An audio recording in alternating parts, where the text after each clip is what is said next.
Alright, got a couple updates about the Corvair. Last weekend went and got the engine pulled out of it.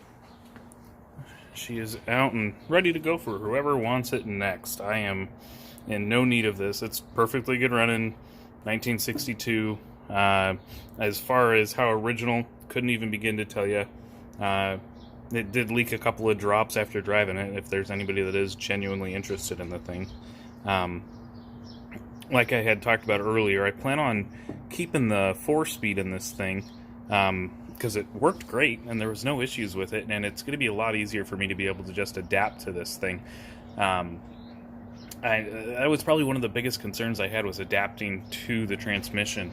And I ended up getting in contact with a company I actually met at SEMA last year called Electric GT, and these guys actually specialize in pretty much anything EV upfitting. These guys have from top dollar builds to some of these more economy builds like what I'm doing here. And it's so much so that I went through and actually ordered my motor from them this week, and I've also ordered a clutch assembly so that they do adapters for the clutch as well too, so that I don't have to fight about coupling this. Basically, they're taking my old bell housing and a clutch disc and building a coupler to be able to spline the electric motor to my input shaft there hanging out of the transmission. But that's something. I went through and got my bell housing bead blasted here, and this thing, man, you would have no idea that it was from 1962. I just am in love with how well this thing came back. I hope it ends up working out good for us to be able to bolt up to the electric motor and be able to keep using it on there, especially for how nice it looks now. Real happy I did that. Other thing I went and did was took out the interior. Things I plan on taking out probably in this weekend or the next is going to be the rest of the interior, carpet, and then the other front seats here. But I also plan on taking out the fuel tank, which mounts in the front end up here.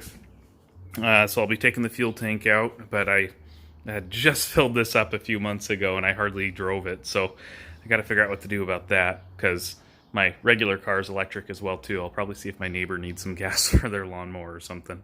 But got everything else ordered up. I'm holding off on ordering the batteries just yet. It'll probably be the last thing I order because they're the most expensive part of what I'm doing here for the most part, and I want the freshest ones I can get when I go to actually put this thing together with the BMS and charger and everything.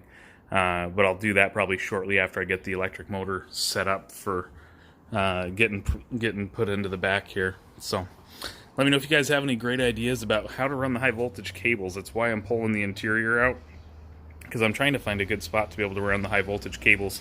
I was looking at running them even through the HVAC ducts, because basically the heating system for this car is going to be gone, because the heaters are actually the same as a Volkswagen. They're pulled from the exhaust, or the cylinder heads, I should say, and blown up through these ducts. The blower motor, basically the heater case is underneath the backside here, and it blows up through the tunnel. So there's a tunnel there and a tunnel here on the driver's side as well too, and it directs the air through that way. I'll probably mount a standalone heater up underneath the dash that'll run off of a 12-volt system. So there's no real point in me running a heater all the way to the back here, when I could probably use these tunnels to be able to run my high voltage cables that I need from the battery pack that's going to be in the front of the car. But hey, I'm open to ideas. Let me know what you guys think. Just getting going with this project here, trying to stay motivated and true to it. Luckily, the coronavirus is helping give me the time to get this all done. So, thanks guys.